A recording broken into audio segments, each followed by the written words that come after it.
Amigos, ¿cómo están? Bienvenidos a Radio Uruguay, bienvenidos a La Máquina de Pensar. ¿Cómo andan?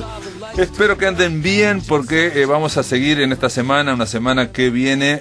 Ayer hablábamos de novelas y hoy también vamos a hablar de novelas. Hablábamos con Amir Ahmed de novelas y eso fue el lunes. Ayer con Natalia Mardero hablábamos de stand-up.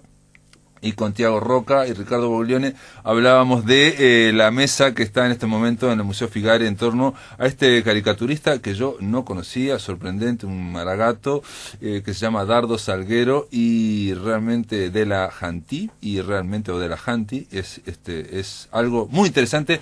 Lo recomendamos de aquí, vayan por el Museo Figari porque se trata de 35 caricaturas donde están entre otros Lugones, este hombre se movió en los años 20, Macedonio Fernández, Superviel, en fin, gente muy, Rodríguez Lanusa, gente como, o González Lanusa, no sé cómo se llamaba. Amigos, vamos a darle la bienvenida aquí a un amigo, un escritor, que ahora está, viene a presentar muchas cosas. ¿Cómo le va, Rafael Courtois? Muy bien. ¿Cómo andás? Muy bien. Rafael Courtois, para hablar de varios temas pusimos la reedición de tu novela Atajos, la nueva edición de El libro de la desobediencia, se llama, ¿no? El libro de la desobediencia. Estamos todos con el libro de desobediencia, y el y también con algo que estás por lanzar en este momento, que es un seminario, El arte de pensar. Sí. Para la máquina de pensar. Viene bien. ¿Cómo sí, andás? Muy bien, con todas estas novedades editoriales. Me ha pasado en los últimos años que de pronto estoy editando fuera del Uruguay. Esto me pasa más en poesía, ¿no? Pero también me ha pasado en narrativa. Y ha sido un año, está siendo un año muy pródigo. Ajá. Porque, bueno, hay una reedición de una novela que estaba muy agotada, que tuvo sus ediciones en España y en Uruguay y en otros lugares, que es Tajos, y que hay un proyecto ahí que ojalá llegue a buen puerto en el cine. Y salió una novela que es absolutamente nueva, es muy osada dentro, el autor tiene que calificar de alguna manera, osada dentro de lo que creo que yo he hecho. Ahora, después me pongo a pensar y digo, si uno no va a escribir una novela, un libro de cuentos, un poema osado, mejor que no lo escriba, o que lo escriba porque no lo publique. Ahora, el libro de la desobediencia tiene características bastante singulares.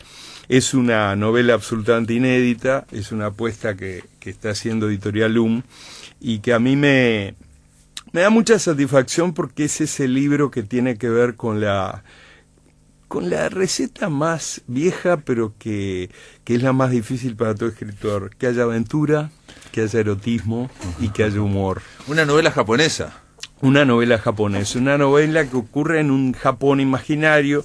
Yo un poco en broma decía, y cualquier semejanza entre Japón y Uruguay es pura coincidencia. Sí. Bueno, pero puede ser una novela oriental. Es una novela oriental, sin duda. Ocurre en un Japón que está en el tiempo, no se sabe muy bien, es cercano, pero podría ser del siglo XIX, o sea, no es tan cercano. O sea, el Japón previo a la apertura a Occidente. Previo a la apertura a Occidente es un Japón donde hay un emperador bastante déspota, pero también es una suerte de zona donde claramente hay anacronismos y referencias al mundo occidental. Y hay un momento, por ejemplo, que hasta hay una cita de el Okoshi Oshura, que es el que escribe la novela, que es un escritor japonés inventado, pero bueno, tal vez sea más real que uno mismo.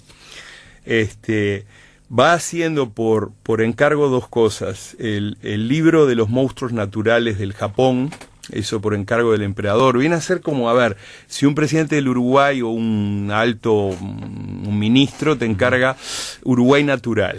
Claro. A Pablo Silva Lazar. Bueno, a Okoshi Oshura le encargan el libro de los monstruos naturales del Japón. Que es como si fuera una zoología fantástica, ¿o no? Que es como, él en realidad pone en los monstruos desde el pez globo hasta la taza de té. Ah, perfecto. Entonces, la taza de té es un monstruo japonés. Ahora, paralelamente, él va escribiendo, porque está muy enojado con el emperador, Okoshi Oshura, que es un samurái también, pero es un poco dipsómano. que es la palabra elegante que uno usa en la máquina de pensar para hablar de un borracho. Él va escribiendo el libro de la desobediencia, es un tipo muy desobediente. Y hay un traductor, un supuesto traductor, que viene a ser a quien les habla, que va traduciendo las cosas de Okoshi. Ahora, eso yo creo que no le va a decir mucho a los amigos. Perdón, el libro, que no lo leí, pero entonces es digamos, es multigénero, digamos, hay poesía. Hay poesía, yo sí que pierdo breves, lectores cuando digo que hay poesía. No, pero pequeñas poesías. Son capítulos breves, hay mucha aventura, mucha acción, hay erotismo, pero hay poesía también escrita por Okoshi Ōshura. Hay un poema, por ejemplo, que se llama El pez globo. Otro se llama La taza de té. Perfecto. Son los poemas que él va escribiendo para el libro de monstruos naturales del Japón. O sea que se va intercalando ese libro con el otro. Se van intercalando. Y mientras a ver, no voy a contar el final, pero sí el nudo de la anécdota. Hay una suprema sacerdotisa y sensei o senpai del templo de la poesía que se llama Miniki, que es lesbiana, aunque en un momento para desobedecer a su lesbianismo se acuesta con un hombre. Y esta mujer que tiene ese templo de la poesía donde se estudia poesía, se trabaja la poesía, prácticamente son todas alumnas mujeres, pero se enseña la poesía a través del dibujo, de la escultura, de la escritura, pero también de las artes marciales. ¿Y el tatuaje? Y el tatuaje hay un momento que la sensei Miniki, por molestar al emperador, secuestra a su concubina preferida, que es Tanoshi, que parece que es una mujer espectacular, la secuestra y quiere hacerse un tatuaje que selle su amor por Tanoshi. Entonces secuestran a un tatuador, que es Neko Wall, y lo van a matar, porque después que tatúe la palabra amor en la espalda de esta mujer extraordinaria, el emperador lo va... no el emperador, Miniki, la propia Miniki va a matar. El emperador lucha para recuperar a su concubina. Miniki lucha para molestar al emperador. Okoshi Ōshura está como estamos muchas veces los escritores desconfiando de todo tipo de poder. Claro, yo te iba a decir, porque te escucho y lo que veo también es, más allá del escenario, veo la presión sobre el escritor, ¿no? La presión sobre todos lados, ¿no? Este pobre Okoshi, como todo escritor está en un pretil. En cualquier lugar del mundo, yo creo que los escritores y en general los artistas siempre tienen una relación problemática con los poderes. Entonces, lo bueno que, escribir la novela en un Japón imaginario y real te da la posibilidad de que no se te ofenda gente. Si esto no podría ocurrir en Uruguay. También hay otro panorama, la presión viene, por lo que te estoy escuchando, también de que en ese Japón la literatura es muy importante. Sí. Sin duda. Y en ese sentido hay que decir que la novela también tiene homenajes a escritores japoneses homenajes con sentido del humor, a Ryonosuke Akutagawa, a Murakami, a Okusai también. A Okusai, que el gran dibujante, el gran pintor, que fue tema de poemas y fue tema, hasta el día de hoy es asombrosa la pintura de Okusai. Entonces, hay homenajes a esa cultura, pero también hay homenajes en un sentido también muy cinematográfico, muy de espectáculo. Ahora, el personaje Okoshi Ōshura, que va escribiendo el libro y hay mucha presión sobre él de todos lados. No, yo te decía lo de la importancia de la literatura, porque en la medida que es central la literatura, se transforma en un campo de batalla del poder, digamos. Cuando la literatura no es tan central y pasa a ser otra, ya lo sabés, ¿no? La presión no es tal, no es tanta. Sí, yo creo que, y eso es cierto, en un país como Japón, y te diría el Japón contemporáneo, pero el Japón de 800, 900 años atrás, toma en serio la literatura, como se toma en serio en casi todos los países, porque la literatura tiene que ver con una articulación del poder en el discurso. Yo creo que en ese sentido, es una novela donde lo uruguayo queda como referencia y guiñada, porque tal vez en el Uruguay de hoy no, y en el Uruguay del siglo XX no se haya tomado tan en serio. Bueno, por eso te digo, es como una especie de nostalgia de que no se tome centralmente en serio, digamos, la literatura. Vos decías que la literatura es una articulación con el poder, eso es cierto, y obviamente cuando es más importante, pero alguien ha dicho también que la literatura puede ser la expresión de inconscientes del pueblo, de la sociedad, ¿no? O sea, dar forma a impulsos inconscientes, lo cual también le da una gran importancia si uno le da importancia a eso, ¿no? Si no, sin duda que más allá de la intencionalidad autoral consciente, yo creo que los autores importantes de un momento, y cuando digo importantes no quiere decir que tengan éxito directo, son una expresión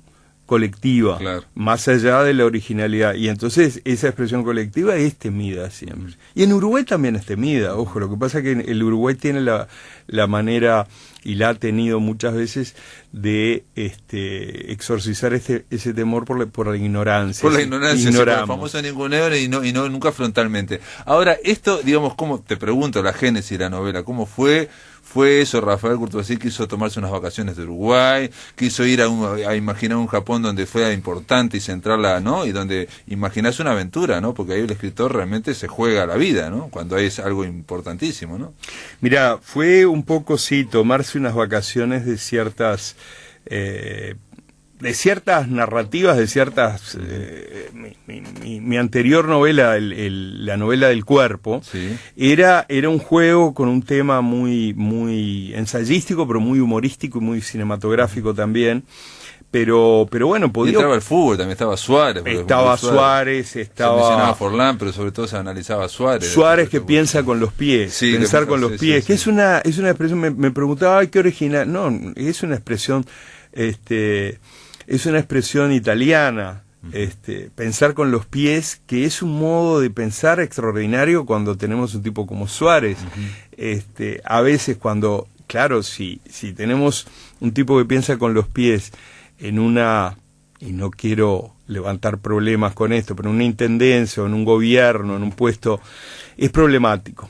Ahora, la idea de la novela del cuerpo me obligó a hacer una novela diferente, pero más estándar. Irme a Japón... Era una novela de anticipación, si se quiere, pero en breve lapso, sí, digamos, ¿no? Sí. Digamos, pensando en una incluso novela, la descripción de un mundo dentro de 10 años o 15, que cada vez que está más cerca. Incluso de ciencia ficción, porque la novela del cuerpo, yo la pensé como ciencia ficción y después me enteré que cosas que yo había puesto en la novela estaban ocurriendo ya, trasplantes, sí. Impresoras 3D que te hacen una tiroides, y que a partir de ahí se les implanta una serie, un paquete hormonal. Entonces es una novela como de anticipación. Me fui a Japón para tomarme vacaciones, para que también el lector, y yo lo invito, vea otros panoramas, montañas que no son de Thomas Mann, pero son mágicas, el tremendo y extraordinario mar de Japón, y para poder dialogar con este alter ego de un escritor en un imperio donde la literatura se paga muy bien, se paga con oro o se paga con la decapitación. Con la sangre, claro, con oro o con sangre. Muy bien, Rafael, esperamos un poquito, amigos, vamos a hacer una pausa, estamos aquí en La Máquina de Pensar, hablando con Rafael Courtoisí en torno, bueno, a esta novela que se llama El libro de la desobediencia, y a la vuelta vamos a hablar también de un seminario que se llama El arte de pensar. Esto después de la pausa, amigos. En el aire de Radio Uruguay, La Máquina de Pensar.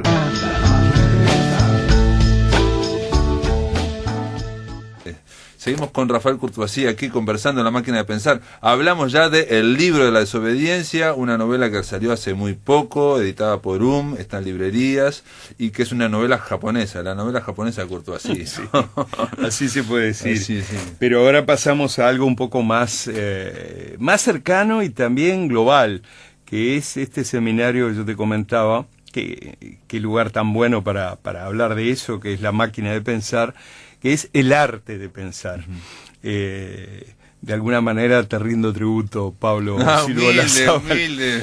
Pero de las ideologías ultras a la filosofía light. Sí, este seminario surge de un libro que hace un año estoy escribiendo, que tiene que ver con la filosofía, pero es un poquito grande decirlo de ese modo, el pensamiento en el siglo XXI. que cuando hablamos del siglo XXI de pronto hay que remontarse a la década del 90, porque dicen que el siglo XX es uno de los siglos más breves. Más cortos, sí, sí. Ya, Coswan, ¿no? Sí, hay varios que han planteado eso desde filósofos y pensadores británicos hasta, bueno, aquí muy cerca, nuestro poeta Roberto Echevarren habla del siglo breve.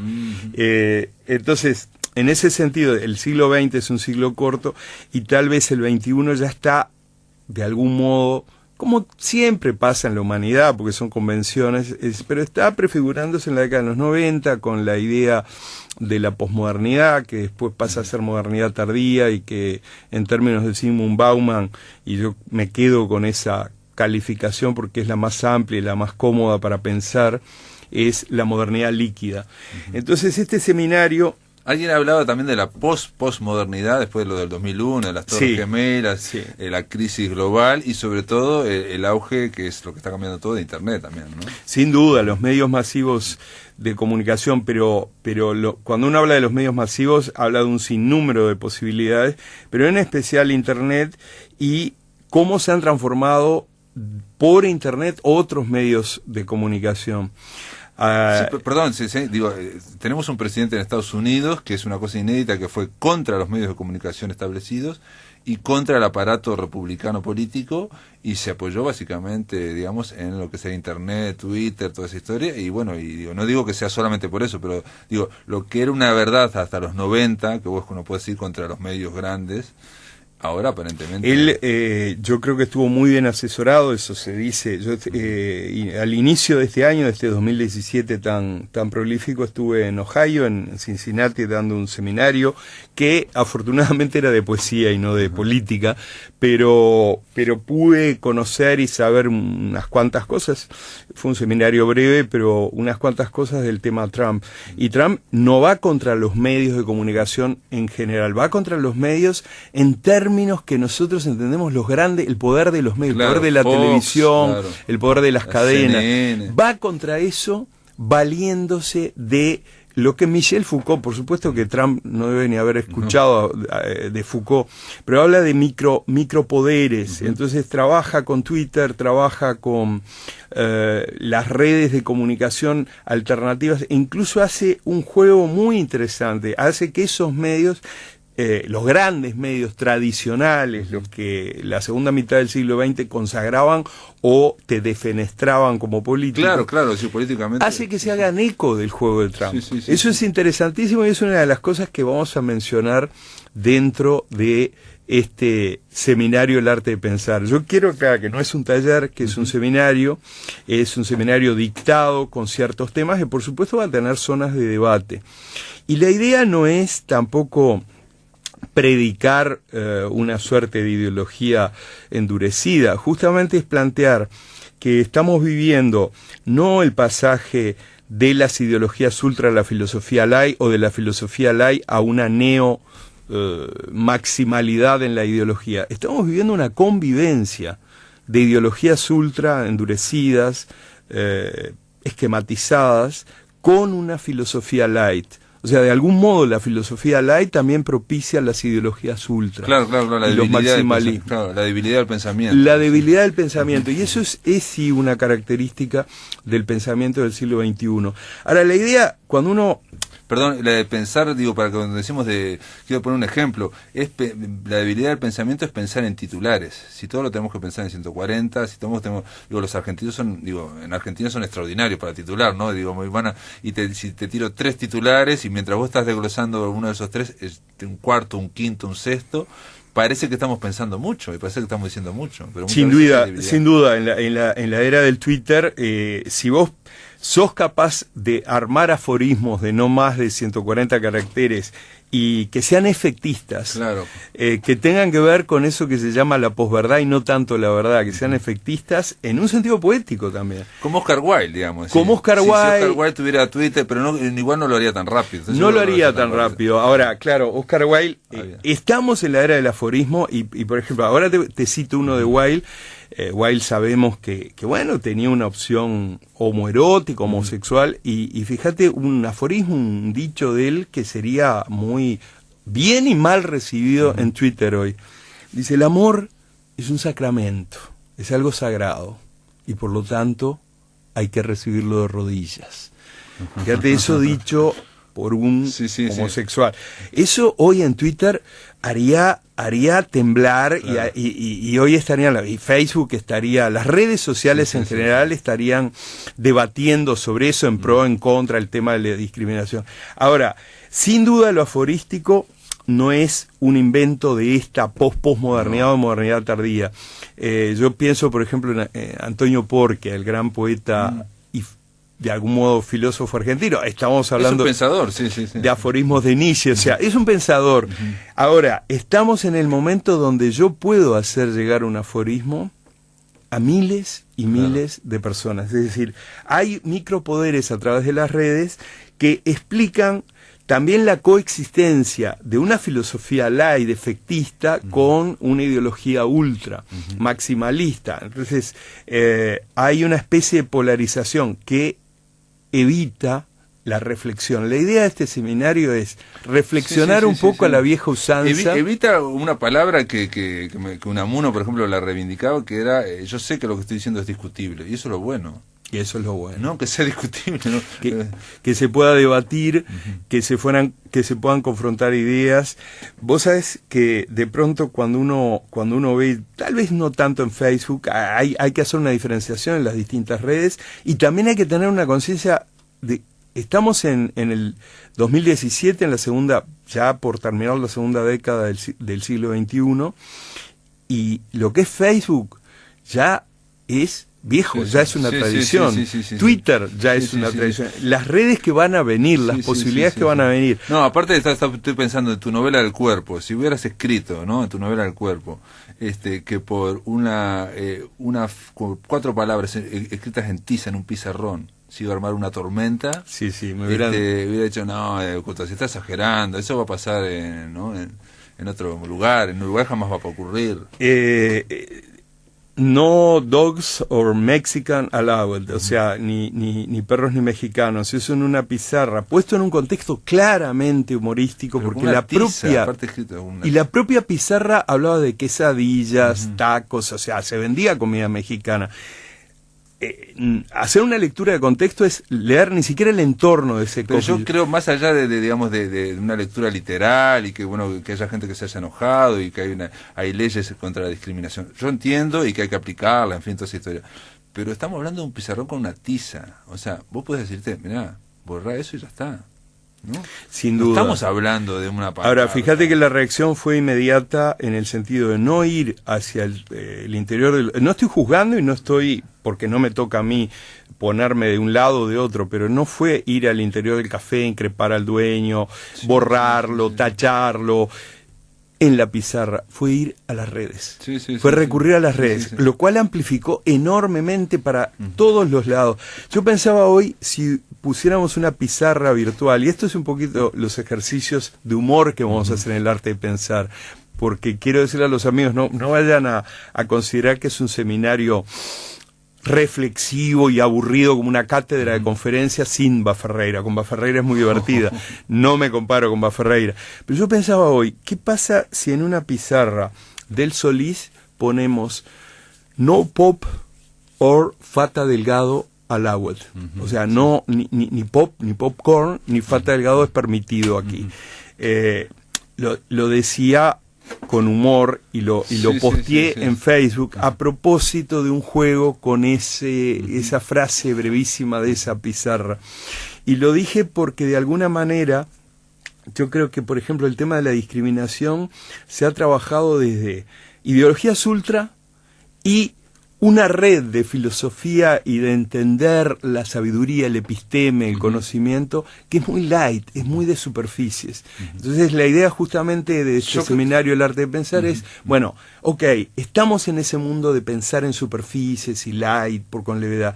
Profundicemos por momentos en ciertas cosas. Hay una variable también que no mencionaste, pero lo dijiste cuando el tema del pizarrón, por ejemplo, es escribir en Twitter.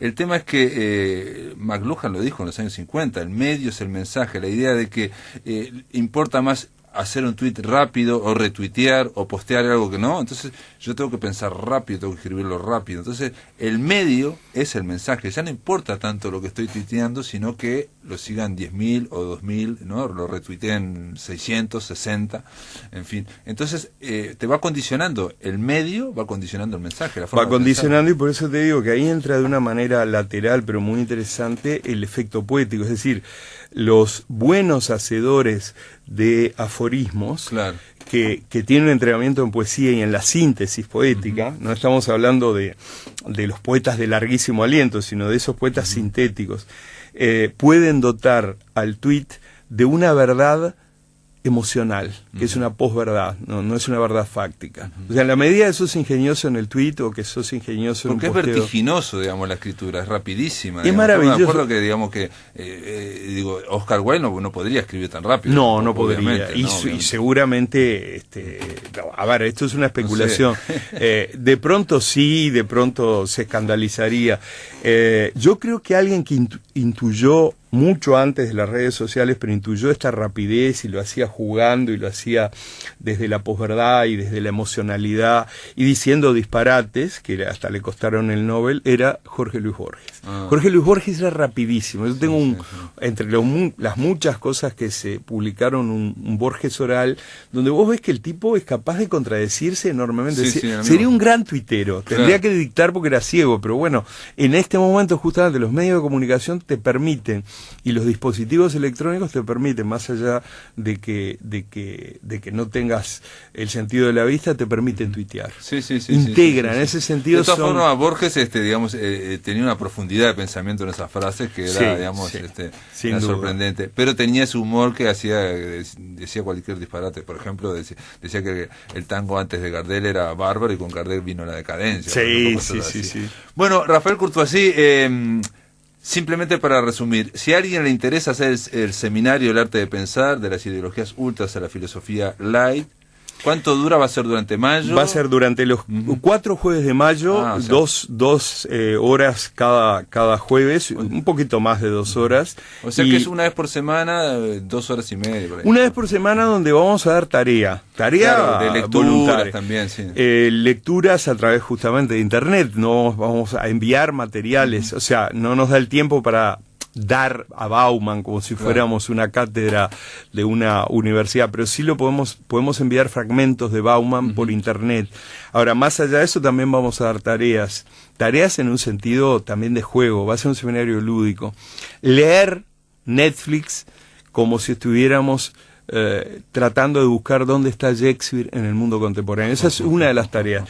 El que quiera anotarse, yo doy un mail, aunque me pueden ubicar en la página de Facebook, Rafael Courtoisí, y ahí van a ver el mail. Pero el mail es rcourt@vera.com.uy. Muy bien, si no nos escriben a nosotros, a la máquina de pensar @dinet.com.uy, y nosotros también ya te lo derivamos. Gracias por estar acá en la máquina de pensar. Muchísimas gracias, Pablo. En el aire de Radio Uruguay, La Máquina de Pensar.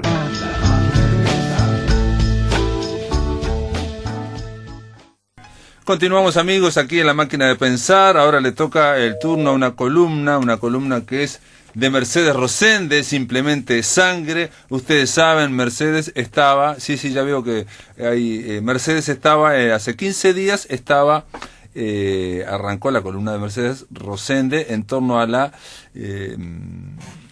literatura de serie negra en el espectro más amplio posible. Y Mercedes arrancó con una especie de top 10 de novelas, de las mejores 10 novelas. Un top 10 que en realidad era más de 10, era más de 10, era más de... Y hoy le toca la segunda parte. Mercedes Rosende, ¿está ahí? ¿Está en línea? Acá está Mercedes, ¿cómo le va? ¿Cómo andás? Bien, ¿y vos? Bien, esperando la segunda entrega acá del top 10, que en realidad eran top 12. Eran no sé. el top 13 o 14 o 18. No me acuerdo cuál fue la última, pero ahora ya me dirás cuál es la siguiente.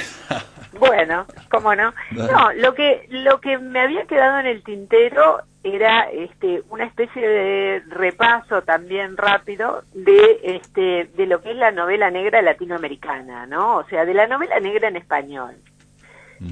porque no había dicho prácticamente nada, había mencionado solamente Luna Caliente, que también la mencioné así por arriba, pero quizá alguna vez en una columna la voy a leer un poco más detenidamente, porque me parece una joya, una obra de arte. Entonces, había seleccionado, como te decía, algunas en español, ¿no? Y hice una especie como de compendio ahora para resumirlo en estos 15 minutos de, digamos, de lo más impresionante o de lo que a mí más me gusta en nuestro idioma. Y bueno, y es difícil también, es muy difícil, porque la novela negra se ha desarrollado mucho en Latinoamérica últimamente, en los últimos, no sé, 20, 25 años, pero también venía muy bien en España. Entonces, como primera opción, propongo, que creo que lo había mencionado muy, pero muy por arriba, leer con detenimiento a Andreu Martín.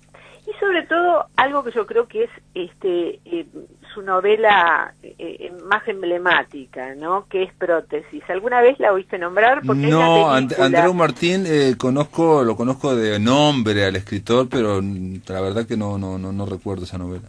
Bueno, es de lo que podríamos llamar alta novela negra, ¿no? O sea, del punto de vista literario, es creo que la mejor del autor, de Andreu Martín, que es un escritor veterano. Esta novela que voy a mencionar, que es Prótesis, nombre raro, ahora te voy a explicar por qué, es del año 80, que hubo como una especie de pequeño boom en España de la novela negra, porque es también alrededor del 80 que se publica Mares del Sur de Vázquez Montalbán, que es la segunda de Pepe Carvalho. Pero esta Prótesis, la de Andreu Martín, la traigo porque siempre me pareció una especie de buque insignia, en el sentido de que inauguró en España la novela negra dura, ¿no? La novela negra más, quizá podría llamarla violenta, pero mira que no violenta en el peor de los sentidos. Yo creo que si Tarantino leyera a Andreu Martín, sin lugar a dudas hacía una película, sin lugar a dudas, porque es Tarantino 25 años antes. Y como te decía, tiene un nombre raro además, esta novela, y hay una imagen recurrente, que es la del protagonista, porque vos decís prótesis, ¿qué tipo de prótesis? Sí, ¿cuál es el argumento, digamos, en una síntesis? Bueno, ahora te digo, hay una escena recurrente que es el protagonista, que es el Migue, un expresidiario, que desde la cama mira un vaso donde hay una dentadura y una cápsula de pastillas para desinfectar la dentadura. Y toda esa novela gira en torno a esa dentadura. Porque al Migue, hace 4 años, le reventaron la cara, que es un delincuente el Migue, le reventaron la cara a culatazos y a patadas y le rompieron todos los dientes. Sin embargo, esta no es una novela muy violenta, pero yo creo que no tiene ni 4 páginas de violencia, digo, en 150. Es como una especie de clima que se va creando, que va hacia esa violencia, pero yo creo que no tiene ni 5 hojas realmente violentas. O sea que es la consecuencia de una gran violencia, entonces, ¿no? No, es la consecuencia de una gran violencia y anticipa la gran violencia de la venganza. Porque ¿qué pasa? El Migue, que es el personaje principal y que fue crudísimamente atacado por el otro gran personaje, y por lo que además pagó con 4 años de cárcel, es un delincuente que está tramando una venganza. Entonces, a lo largo de todas las 150 páginas que tiene la novela, vos vas intuyendo que aquello se va a desatar en una especie de espiral de locura, ¿no? Sí. Bueno, que es el argumento más viejo del mundo, ¿no? O sea, el Conde de Montecristo, ¿no? O sea, verlo sufrir, y después, bueno, guarda lo que se viene.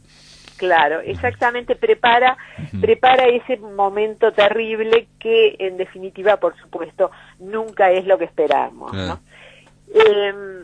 Bueno, el otro protagonista es un policía, un tipo muy perverso, Pero creo que en realidad lo que interesa de esta novela y lo que la convierte en una gran novela española es que Andreu Martín es un escritor muy talentoso y va creando un clima excepcional.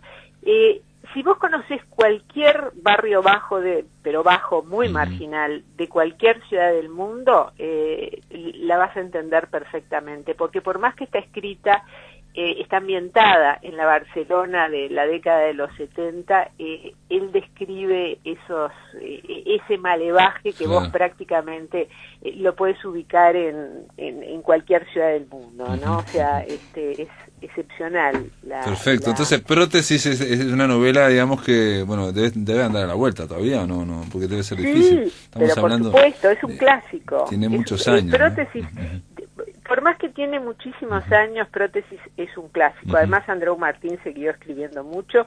Escribe también para adolescentes, tiene novelas para adolescentes. A mí esta personalmente es la que más me gusta, pero debe tener por lo menos 20 novelas más. Es un escritor bastante prolífico. Así que, como te decía, la recomiendo muchísimo. Después también te decía, pensé en otro español que no puede faltar en el bolsillo del caballero y la cartera de la dama, Montalbán. que es Vázquez, que es Vázquez Montalbán. Sí, me parece que es uno de esos nombres que son como imprescindibles, ¿no? Que cuando uno habla de novela negra no puede no hablar de Vázquez Montalbán, porque también inaugura algo, es decir, yo llamaría a lo suyo el noir con humor, ¿no?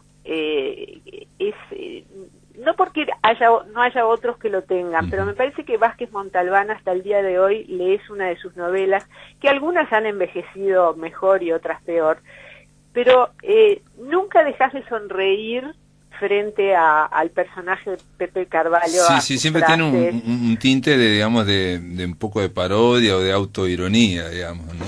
O sea, porque se sabe que está en España y, digamos, no es lo mismo ser Sam Spade en España. Claro, pero además no te olvides que Pepe Carvalho en algunas de sus aventuras se ambienta todavía en la España franquista, claro, ¿no? Claro, sí. Y no te olvides tampoco de que Manuel Vázquez Montalbán era todavía, quizá en aquel tiempo, no estoy muy segura, era comunista. Pero después termina siendo un ex comunista que se ríe de todo. Claro. Entonces, es fabuloso el sentido del humor. Además, el noir, la novela negra, combina muy bien con el sentido del humor. Es decir, cuando encontrás a un buen escritor como lo fue él, y que encima tiene un gran sentido del humor, la combinación es letal, ¿no? O sea, siempre sacás mucho provecho de esa lectura. Y en este caso, vuelvo a decir un poco lo mismo que no sé si le puse el acento en la anterior, en la de Andreu Martín. Las dos se ambientan en Barcelona. En la Barcelona, sí, esa ciudad también que es portuaria, que es una megalópoli, ¿no? Una metrópolis, ¿no? Y que tiene mucha historia, ¿no? Mucha historia ahí en el Mediterráneo, ¿no?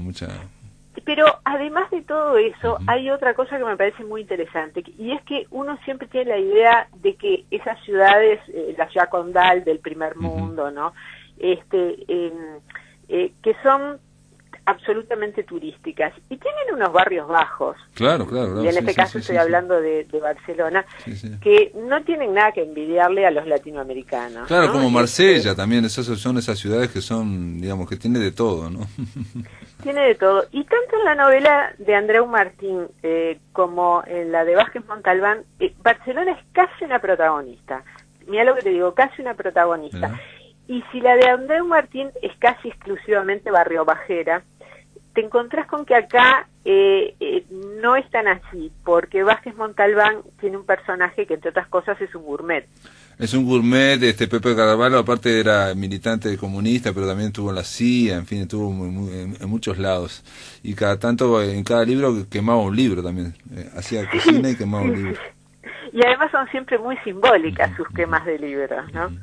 Pepe Carvalho, lo gracioso es que aparece por primera vez como un personaje completamente secundario en una de sus novelas que se llamaba... Yo maté a Kennedy, se llamaba. Yo maté a Kennedy. Que es una novela experimental, sí. Sí, yo nunca entendí muy bien por qué le llaman una novela experimental. A mí me pareció graciosísima y muy entretenida. Bueno. Y después se afianza como digamos, como personaje principal, y yo recomiendo personalmente la segunda de él, que se llama Mares del Sur, pero bueno, creo que de cualquier manera leer a Vázquez Montalbán, empieces por donde empieces, es muy interesante. Muy bien, los dos son españoles, ¿no? Catalanes, ¿no? Andreu Martín y Vázquez Montalbán, los dos son... Los dos son catalanes. No sé más, en realidad no sé dónde. Andreu Martín seguro que es catalán, pero no sé dónde. Sí, nació en Barcelona, Vázquez Montalbán. Nació en Barcelona, Vázquez Montalbán. Está bien. Lo que es bastante llamativo es que los dos además publican estas dos novelas que te digo prácticamente juntos, ¿no? Y ya te digo, como que de alguna manera inauguran ese boom que tuvo la novela negra en España. Nos quedan 3 minutos, Mercedes Rosende, sí. Así que, a ver, redondeamos. ¿Qué otro libro podemos decir, otro título? ¿Hola? Parece que se cortó. Muy bien, amigos, parece que la comunicación con Mercedes Rosende se cortó y no podemos... Se terminó se terminó la columna Simplemente Sangre. Qué lástima. Esto de haber sido el fantasma de Pepe Carvalho o de Vázquez Montalbán, que realmente, no sé, no le gustó que dijera que la novela experimental era Yo maté a Kennedy, o algo así. En fin, es el problema que tenemos a veces de hacer las cosas por teléfono, pero bueno, es parte del juego. No sé si está comunicándose Mercedes o estamos terminando, amigos. Yo quiero decirles que para mañana vamos a hablar de Nietzsche, un libro que se llama Nietzsche en el Uruguay. Se trata de cómo llegó la obra del gran escritor, el gran pensador alemán Nietzsche entre 1900 y 1920, y de alguna forma... ¿Está ahí? ¿Está Mercedes? Mercedes, ¿estás ahí? Todo. Se cortó 2 veces. ¿Cómo? Qué raro. 1 minuto, 2 minutos. Son los fantasmas, el fantasma de Vázquez Montalbán, que no quería... Que no quería que habláramos de él. No, no quería que yo dijera que era Yo maté a Kennedy, era una novela experimental, evidentemente. Dale, le gustó. Terminemos, nos queda 1 minuto y medio, a ver.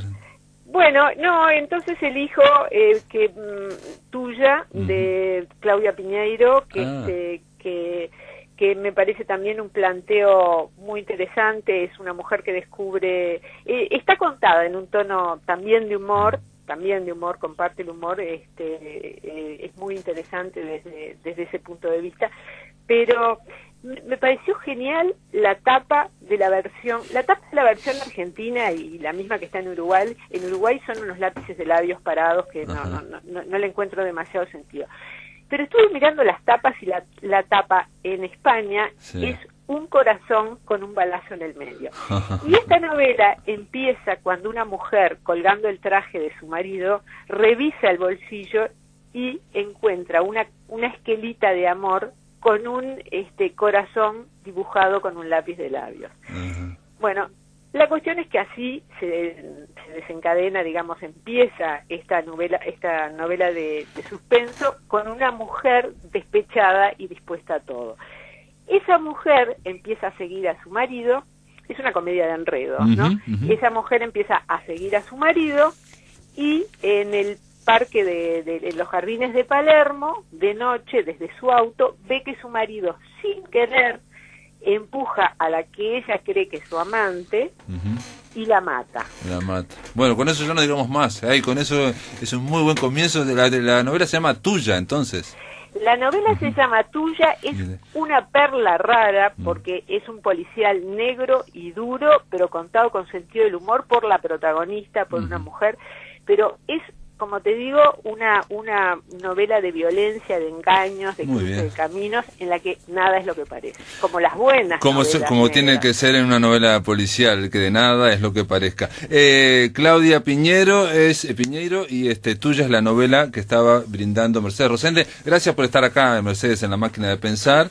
Gracias, Pablo. Te mando un abrazo. Amigos, se terminó La Máquina de Pensar. Mañana vamos a hablar de Nietzsche en el Uruguay, la lectura que hizo Rodó, Va Ferreira y las novelas de Carlos Reilly. Esto es todo, amigos, que lo pasen muy bien.